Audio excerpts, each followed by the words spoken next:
Bonjour et bienvenue sur la chaîne Carnet de Vignoble. Encore un plaisir de vous retrouver en ce vendredi. Alors aujourd'hui, une nouvelle bouteille, une nouvelle appellation. Alors j'ai choisi un vin blanc, liquoreux qui plus est. Je vous la présente.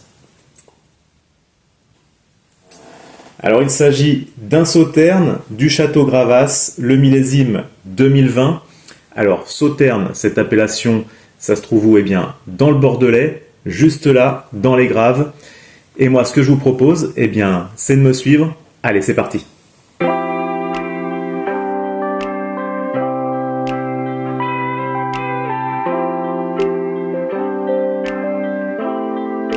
Ici, on se trouve dans une forêt près de Sauterne, et selon la légende, c'est en 1836 que tout commence. Le négociant Fock, d'origine allemande, va attendre la fin de l'épisode de pluie automnale pour faire sa récolte.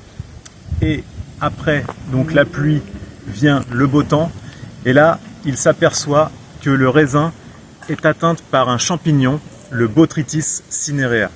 Et ce champignon va donner donc le Sauterne. Eh bien, moi ce que je vous propose, c'est d'en savoir plus sur ce champignon. Allez, suivez-moi, on va près du Ciron, près de la rivière.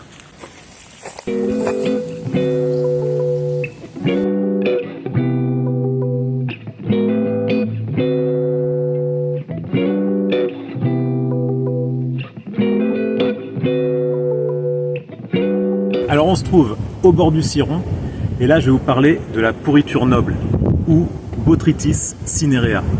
C'est dans cette région que va pouvoir vraiment proliférer ce champignon qu'on va rechercher justement pour les baies de raisin de Sauterne. Donc c'est la région qui va donner en fait, et le cours d'eau qui va donner vraiment des nuits fraîches et des jours très ensoleillés et chauds, qui va permettre à ce que le raisin soit plus concentré en sucre. Voilà, pour la suite de la visite, eh bien, on remonte la rivière. Allez, suivez-moi.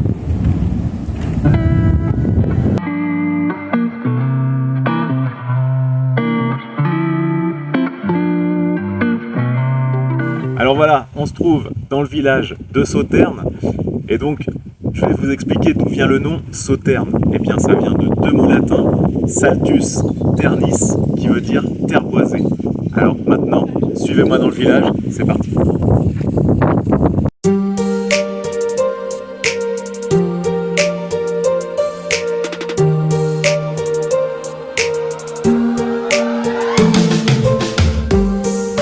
Alors on se trouve dans le vignoble de Sauterne, et je vais vous parler un petit peu de cette appellation de Sauterne. Alors, c'est une appellation particulière dans Bordeaux, puisque là on va être sur des vins blancs liquoreux. Ici on va trouver uniquement des cépages blancs, c'est-à-dire sémillon, sauvignon blanc et muscadelle, mais en particularité le sémillon. Le sol, on est sur un sol de gravier, on est quand même dans les graves, mais on a aussi des galets sur calcaire et un petit peu d'argile. En termes de superficie, on est à 1760 hectares de vignes plantées sur l'appellation Sauterne. Et pour ce qui est du potentiel de garde, ces vins vont pouvoir se garder alors de 5 à 50 ans. Ça va dépendre vraiment de comment on apprécie le Sauterne, si on l'aime un peu plus vieux, un peu plus ambré, ou jeune, pour son côté floral et fruité. Et pour les prix moyens, eh bien, on va être sur une gamme de prix allant de 20 à 100 € la bouteille de Sauterne. Alors en fonction de quoi? Eh bien en fonction des vignerons et des crus classés aussi de Bordeaux. Donc maintenant, pour voir un petit peu plus de Sauterne, eh bien suivez-moi. Allez, c'est parti.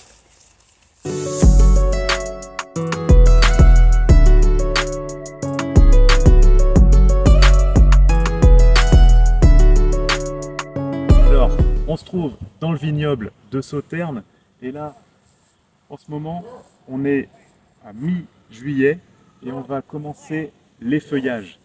Alors, l'effeuillage, c'est quoi? c'est pas les Chippendales. Ça va être simplement de retirer les feuilles pour que le soleil puisse atteindre les grappes et les gorger de sucre.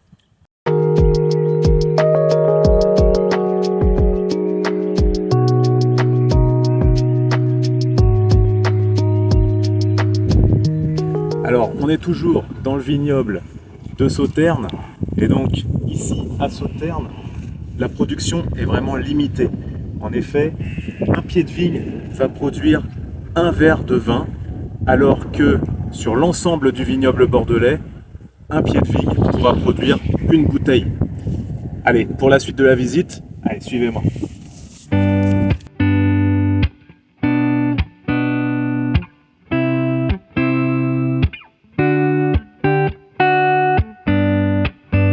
Devant le château Gravas à Barsac pour aller déguster enfin le Sauterne.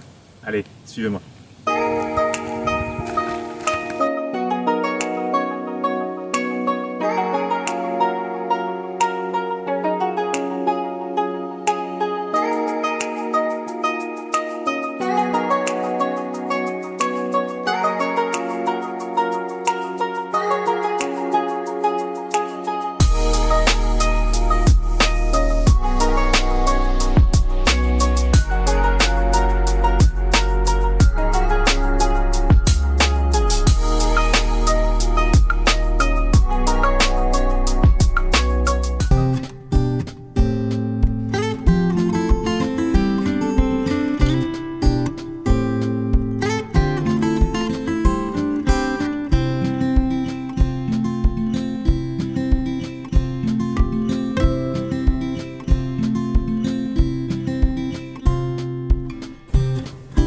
Nous voici de retour du vignoble de Sauternes. Alors j'espère que cette vidéo vous aura plu, que vous en aurez appris un petit peu plus sur les vins de Sauternes et sur son vignoble, avec des beaux paysages et des belles anecdotes. Alors, en ce qui concerne les accords mets et vins pour les vins de Sauternes. Donc comme je vous l'ai dit, c'est un vin moelleux, voire liquoreux, et donc il va s'accorder très bien avec tout ce qui va être des plats à base de foie gras, mais aussi les plats sucrés-salés. Alors, on peut penser à différents plats, un poulet au caramel par exemple, ce sera très bien, mais aussi un canard à l'orange, comme ça, ce sera parfait. En termes de fromage, on va favoriser des fromages bleus, donc comme celui-là ou celui-là. Et on va pouvoir l'associer en dessert avec des fraises, nature ou à la crème, mais aussi avec des tartes aux fruits blancs. Alors, si vous avez aimé cette vidéo, vous n'hésitez pas, vous likez, vous abonnez si ce n'est pas encore fait, je compte sur vous, et mettez-moi un petit commentaire pour me dire si le Sauterne est votre vin préféré. Allez, à vendredi prochain!